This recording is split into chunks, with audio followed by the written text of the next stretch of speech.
Hamas, Houthi, Hezbollah, Islamic resistance force, Islamic jihadist force, Palestine, Lebanon, Yemen, Syria, Iraq, ఈ 5 దేశాల్లో ఉన్నటువంటి ఈ 5 తీవ్రవాద సంస్థల్ని నడిపించేది, పెంచి పోషించేది ఇరాన్.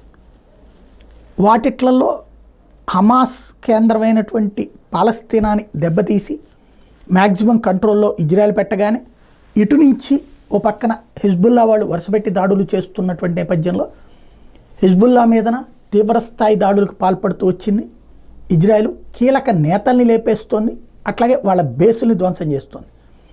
దీంతో ఇరాన్కి గొంతులో పచ్చెలక్కాయ పడ్డట్టయింది. ఎందుకంటే ఎంత సాయం చేసినా హమాస్ని 80% కంట్రోల్ చేయగలిగింది ఇజ్రాయెల్, ఇంకొక 20% ఉంది. ఇక్కడ కూడా ఆ పరిస్థితి వస్తే క్రమంగా ఇరాన్ ఆధిపత్యం దెబ్బతింటుంది. అందుకని తాజాగా హెచ్చరిక జారీ చేసింది. అంటే ఇప్పుడు దాకా ఎయిర్ స్ట్రైక్ జరుగుతున్నాయి. ఇప్పుడు మొన్నటిదాకా పాలస్తీనాలోకి వెళ్ళినట్టు ఇజ్రాయెల్ సైన్యం భూమి మీద నుంచి లెబనాన్లోకి అడుగు పెట్టడానికి సిద్ధమవుతుంది అన్నటువంటి చర్చ నడుస్తుంది.